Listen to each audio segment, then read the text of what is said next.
It's been almost 2 weeks since Godzilla x Kong: The New Empire was released in theaters, which is kind of a crazy thought. So just to milk this as much as possible, even after the movie's release, I still got lots of content coming. Today, we have a very interesting video I decided to do, and by the time you're watching this, I'm on vacation because I really need a break. I have been working my ass off on not just school, but also on the channel on YouTube as a whole, as you saw from the podcast episodes, as well as just this main channel. I've been pumping out videos every 2 days, so I need a break. But by the time you're watching this, I am enjoying some time off, unwinding myself from the world, and just, relaxing. So, today's video is something I haven't really done before, and that is, we're gonna look at critic reviews, because this movie's reception is a bit interesting, shall we say. Remember when King of Monsters came out? Yeah, this is deja vu. This is like the exact same situation as King of Monsters, where the critics hate it, the fans absolutely love it, and the audience score just completely rinsed the critic score. The beloved Rotten Tomatoes apparently is the standard rating placed to find out if a movie is good or not. But either way, if there's anything I've learned over the years, is that don't always trust Rotten Tomatoes. In fact, if you do look at Rotten Tomatoes, look at the audience score, you'll know a movie is actually bad if the audience hates it. Because the thing of critics is, yes, they are paid to do professionally critique a film or a show, so it's kind of hard to squeeze positivity out of them. They need to critique. It's in their name. They're critics. They're criticizing something.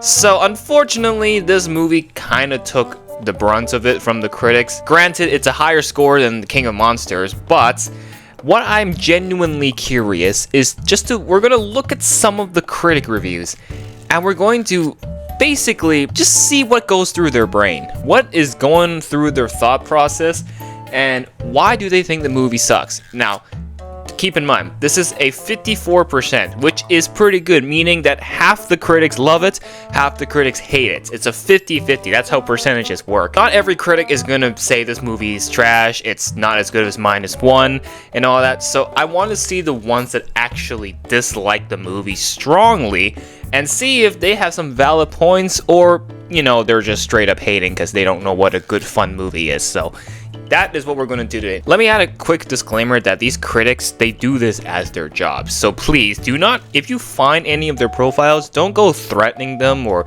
leaving really hate comments. They're just doing their job. My point of this video is just to see if their opinion sucks. That's pretty much it. Not that they are terrible people, it's just what they think of the movie as a whole. So, some people are that dense on social media, so I feel like I'm obligated to make that disclaimer. So, why don't we take a look? Obviously, Rotten Tomatoes is not the only place for movie reviews. We're going to look at some of the other sites, but for now, we're going to start off with the good old Rotten Tomatoes. And as you can see, Godzilla x Kong: The New Empire is currently sitting at 54% on critic reviews, but a staggering 92% audience score. In fact, I think it was higher before. It was 93, so it dipped by 1%. But that's okay. 92% is a very high score. That's like almost majority. So like from the 2,500 plus ratings, probably like 10 or 15 of them are negative. So that's what we're looking at here. Now, audience score obviously is quite a lot, but the critic reviews only 224. So this is what we're going to be looking at. Before I even open the critic reviews, if I see any one of them compared to Godzilla -1, I'm not going to read it, because the second anyone compares this movie to Godzilla -1, your opinion is instantly irrelevant. No one cares about what you think. I might sound harsh, but it's the truth, because you got to realize Godzilla -1 is a completely different entity compared to this movie. Godzilla -1, I would say, is the filet mignon you would eat at a fine established restaurant, while Godzilla x Kong: The New Empire is literally a popcorn movie. You eat the popcorn for pure entertainment, fun, and just having a great time. A movie to shut your brain off and not worry about life's problems. Godzilla Minus One is fantastic because of its narrative. Granted, it won an Oscar. The movie is fantastic because it actually makes us care about the human story, as well as the consequences of World War II. And Godzilla is the metaphor for that. In Godzilla Minus One, Godzilla is more like the background character. The humans is what we're going to be following, but Godzilla is in the background, causing havoc for our human characters. That is what Godzilla Minus One is about. I am not going to go against Godzilla Minus One because I love the movie. It is a very good movie. And I watched it myself. I watched it in D-Box, in theaters. I got the premium treatment for that movie. But you can't compare it to this movie. This is a completely different theme going on. They even did an interview with Yamazaki and Adam Wingard where they sat across each other and talked about their love for Godzilla. I love that we're in this space now where we can literally have the same IP and have two completely different takes of it. You can't really do that with like superheroes or like just more human characters, but because Godzilla is a monster, there's so much you can do with it. And I also want to say that this movie isn't really about Godzilla, it's more about Kong. Anyone who compares this and says, nah, this movie is trash, it's nowhere as good as Godzilla Minus One. I don't care what you think, your opinion sucks, because that is not a valid opinion. Okay, that's my rant. So I gotta say that, put that out there before I open the critic reviews, because I have a feeling a good handful of these critic reviews is gonna compare it unfairly to Godzilla Minus One. So, let's do this. 54%. What made this a 54% according to the critics? Let's take a look. Alright, so the first two are already fresh. B- and 3.5 out of 5. Okay, just do a letter score or a number score. One or the other. Don't put both. It's actually a little bit confusing that they did that. But G. Day Duran gave it a B-. He said, 2 hours of Kong eating dinner at sunset, dealing with toothaches, and just hanging out would be my jam. Yes, absolutely. See, he's a critic and he gets it. He absolutely gets it. Okay, that's a good review. B-, we'll take that. Alright, Chris Joyce. He's a YouTuber. Alright. He gave it a 3.5 out of 5. Alright, he said, while the story hides the crux of the plot for more than half the story, there's still enough carnage to maintain excitement, even if we don't know the point. I would agree. I would agree to a certain extent. I will say that there are a lot of plot holes in the movie. I like, it's no secret that the plot isn't the strongest. I have to agree with that because it isn't. That's just facts. There are definitely a lot of plot holes. Some of the stuff doesn't really make sense, but overall, it's pretty manageable. It's not as complex as King of Monsters, where you literally have Millie Bobby Brown dealing with her parents' divorce. That was a bit too much because we were there to watch the movie to see Ghidorah and Godzilla and Rodan and Mothra. And the whole parent drama, I do feel it was a bit oversaturated, but this movie definitely pushes the plot quick to get to the fights. So I do have to agree with Chris Joyce here. He has a valid point. There is enough carnage. Yeah, the monster fights, chef's kiss. They absolutely deliver. Now, alright, here we go. Some of the lower scores. I want to see what they said. Alright, first up, Luke Goodsell from Australia, ABC News.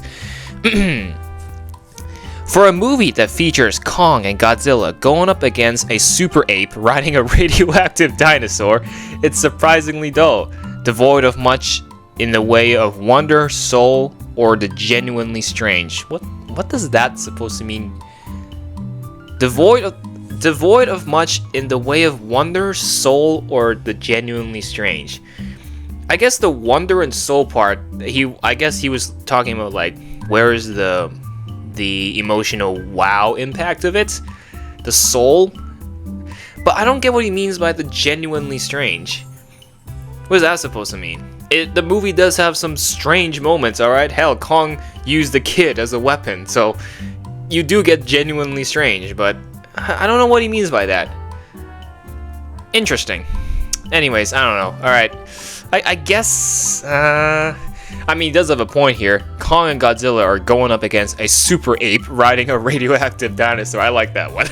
That's a good sentence.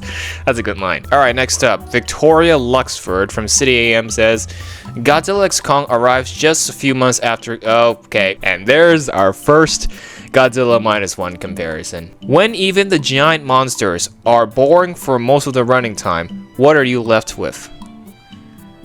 I feel like the grammar is a bit off. When even the giant monsters are boring for most of the running time. See, I had trouble reading that. That's your one sentence review. When you're presenting an argument, you need to come with justification. You know, you need details. You need points to back your argument. Have you written a university paper? That is exactly what you need to do here. Well, not to a full extent, but you know, you need to have something to back up your reasoning. The script. There is a plot, but it's preposterous tosh, and it makes no sense. It doesn't even try to make sense. Stuff, roar. What do you mean by stuff? Isn't that what fans want? Stuff, roar? Julian Lytle? Sorry if I said your last name wrong. Here, he gave it a fresh review. Alright. Godzilla x Kong: The New Empire is a movie made for me. It was enjoyable and worked well as a big-scale movie theater experience. It works on the cartoon-style levels of power-ups and mech armor and tag team battles all over the world. See, Julian gets it. Adam Wingard's movie is best aimed at those whose thumbs are working imaginary game controllers as they watch. That's a new roast. Alright, Stephen A. Russell says, Godzilla vs. Kong, Dumb and Dumber. It's fair to say that the socio-political commentary angle is not so strong here. Okay, yeah, I agree. But there's a basic childlike nostalgia element. There we go. This movie's point is go on full Showa era with modern American CGI Hollywood grand scale. Godzilla -1, I would say, falls in the Heisei era if it came out during that time. This movie is definitely Showa era. Anyone who thinks Godzilla movies is dumb for being silly clearly hasn't seen any Showa movies. What would the critics say to Godzilla doing that flying kick? If Godzilla in the Monsterverse did that flying kick, what would they say? Like, Godzilla can't do that. He can't do that. He's supposed to be walking around, shooting his atomic breath into buildings, causing havoc. Yes, he can. But if he does that, every single movie, it's gonna get cliche and it's gonna get boring. That's why Toho turned Godzilla into basically a superhero with the Showa movies. And it's fantastic. Okay, special effects, but the actors are wasted in a run-of-the-mill plot. Still, for the diehard fans, this is a feast. So are you critiquing it or are you praising it? Because you gave it a 5 out of 10. Actually, no, it's 50-50. He gave a pretty 50-50 review. He said the great thing about it is for the diehard fans, it's a feast. So he understands that. I guess he doesn't like the plot. Okay, that's fair. No, you know what? This is a valid review. 5 out of 10. No, this is good. Jackie gave a pretty good review here. Without enough humor to assimilate such nonsense, Godzilla Kong: The New Empire is an ugly film in its forms and honors the Hollow Earth in which the action takes place and ultimately is unbearable to watch. Full review in Spanish. Knowing where something comes from doesn't always make the characters or situations stronger, and it's time this franchise looked into the future into all new adventures without as many history lessons. You know what? I agree. We don't need an exposition dump all the time. I think it's great we saw some of the backstory of Scar King and his fight with Godzilla back in the days. I would love to see a flashback sequence of the Great War between Godzilla and Scar King and his apes. I would love to see it. I want to see Godzilla just throwing hands by himself against the apes. But he's right. We don't need an exposition history lesson every time. Randy Jones says, a fan service installment of unimpressive visual quality, but there's potential to give the audience more than a CG schlock in the future. I think the visuals have just been at their best, especially in this movie. The visuals are at their all-time high. Like, I gotta give props to the visual team who worked on the sequences, especially all with like the full monster scenes. If you look at the older monster movies, the old Toho movies, it's just humans in costumes. That's what the monsters were. So it had action, but it definitely lacked emotion. And you can see what CG can do is the monsters can show emotion. We can see it with the Kong and Zuko scenes. Kong shows a lot of emotions, and you can't achieve that with a human in the costume. So I think the CG has never been better. So respectfully, Randy, I'm gonna have to disagree with you. I know you gave it a pretty somewhat good score, but I'm gonna disagree with you on the visual part of it. You really get your money's worth for your monkey's worth. Bars. Bars. The MonsterVerse franchise have so far struggled to reconcile two contradictory elements: the need to put the fighting monsters on the screen as much as possible while keeping the story focused on human affairs. But here's the thing, guys, here's the thing. People are here for the monster fights. You know, the human story is a side quest. The main dish is the monster fights. So, John here, I'm gonna have to, I will say, yeah, they do. I feel like this movie has actually been better with linking the human story and the monster fights together. Titan vs. Titans, almost non-stop CGI monster mash, complete with Mechakong, with Mechakong and Barbzilla.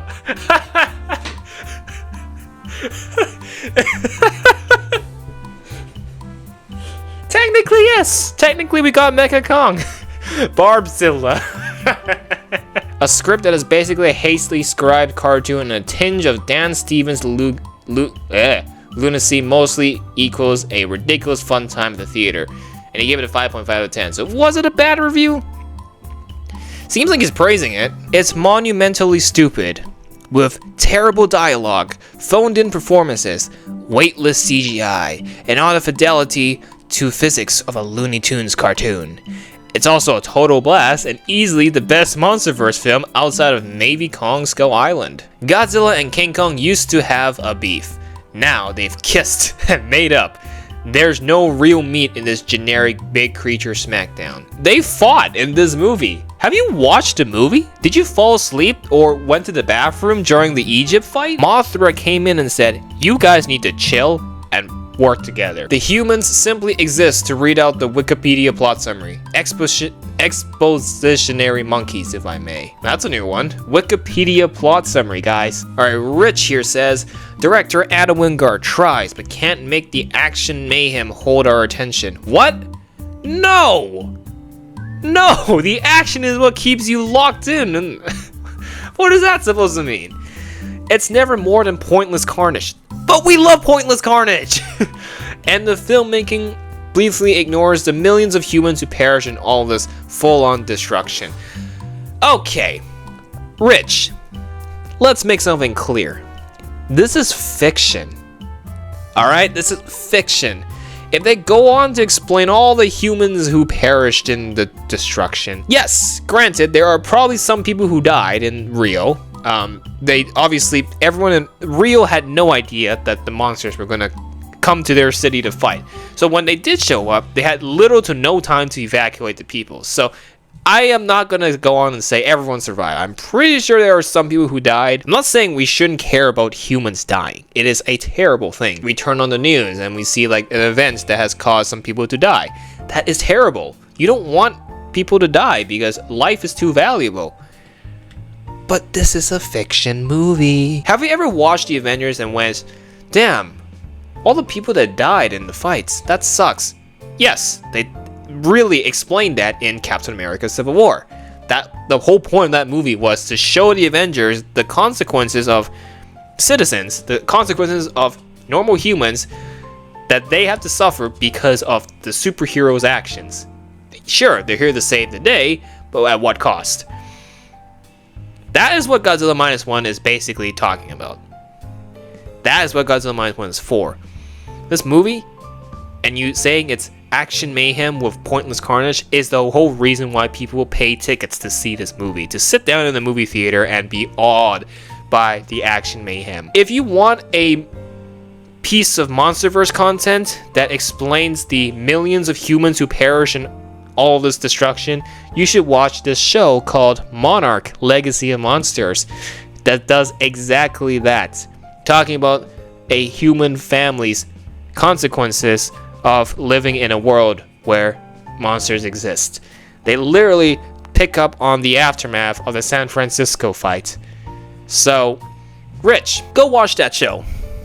That will literally satisfy your cravings on the filmmaking ignores the millions of humans and perish in the destruction. That show literally answers that question for you. A forgettable B film with a giant budget and small story. My guy, this movie had the cheapest budget of all the MonsterVerse movies. This movie only had $155 million. If you look at all the previous MonsterVerse movies, they costed more to make, buddy. These films may be empty, but they can be strangely stimulating. Godzilla Kong the New Empire, however, is the MonsterVerse at its weakest, damn.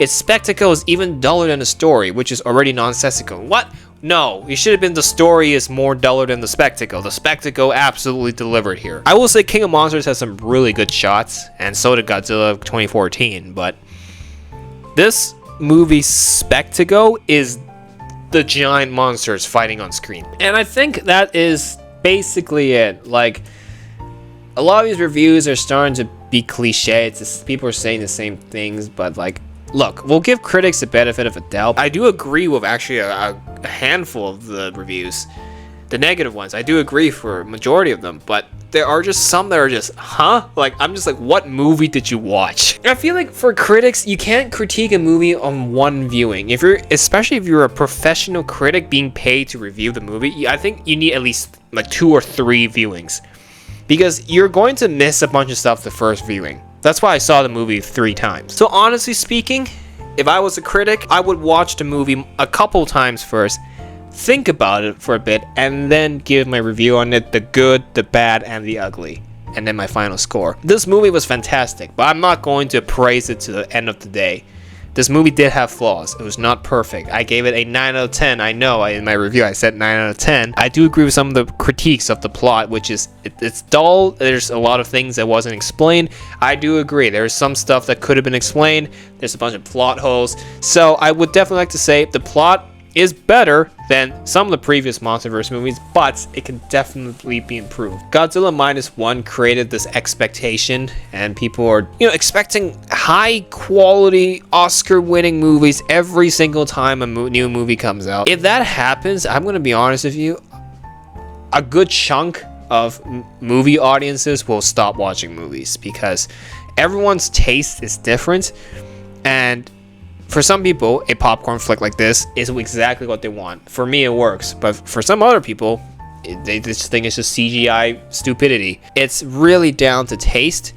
And the box office performance of this movie is enough to prove that you don't have to be influenced by critics to form your own opinions on the movie. Now, that being said, you don't have to watch this movie and be obliged to praise it. You can not like it. It's okay to dislike something. It was just announced that Monarch Legacy of Monsters is getting a 2nd season, so the MonsterVerse isn't going anywhere. Adam, if you're watching this video, would you like to come onto our podcast? We will love to talk about your stuff. The lesson of this video is just, it's okay to look at the critics. I literally agreed with some of their stuff, but you just gotta see what things people say is just straight up hate or valid professional opinions or facts that will actually help the franchise improve. So that being said, thanks for watching this video. What did you think of the movie? Obviously, I posted my full movie review on the podcast channel with the boys. I also did a vlog of my movie experience going to the theater, the IMAX theater, to watch the movie. Hit the like on this video, and of course, subscribe to the channel for more. And one more thing, again, these critics are still people in the end, so don't go after them. They're just doing their jobs. That being said, thanks for watching, and we will see you in the next video. Bye for now.